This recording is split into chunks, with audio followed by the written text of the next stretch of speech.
Welcome to A one TV Telugu news. Doctor B R Ambedkar Konaseema జిల్లా P Gannavaram నియోజకవర్గంలో మండలంలోని ఎమ్మెల్యే వారి క్యాంప్ కార్యాలయంలో సీఎం రిలీఫ్ ఫండ్ చెక్కుల పంపిణీ కార్యక్రమం ఘనంగా జరిగింది.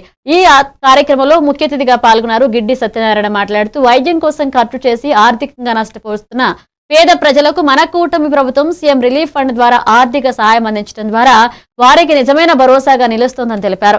కష్ట సమయంలో ఉన్న ప్రజలకు అండగా నిలబడడం ప్రభుత్వ బాధ్యత మాత్రమే కాక తన వ్యక్తిగత బాధ్యతగా భావిస్తున్నారని, ఎప్పుడైనా వారికి సహాయపడేందుకు తాను సిద్ధంగా ఉంటా అన్నారు.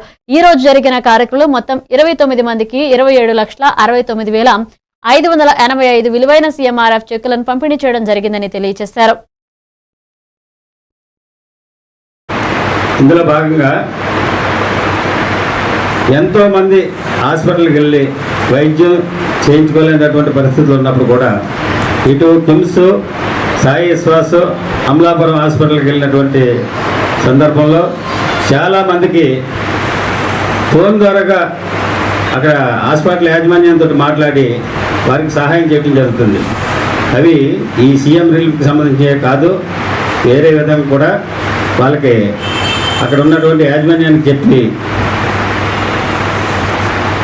డాక్టర్లతోటి మెరుగైనటువంటి వైద్యం చేపిస్తూ వారికి అక్కడ ఉన్నటువంటి బాధల్ని గుర్తించి అమౌంట్ కూడా తగ్గించేటటువంటి పరిస్థితి చెప్పడం జరుగుతుంది.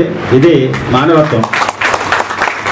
మొన్న రీసెంట్గా అప్పనపల్లికి చెందినటువంటి మన జనసేన కార్యకర్త వీధి సత్యబాబు వాళ్ళ బ్రదర్కి యాక్సిడెంట్ అయ్యి చనిపోయే పరిస్థితుల్లో సాయి విశ్వాసలో జాయిన్ చేస్తే అసలు ఏ విధమైనటువంటి స్పందన లేదు 2 days.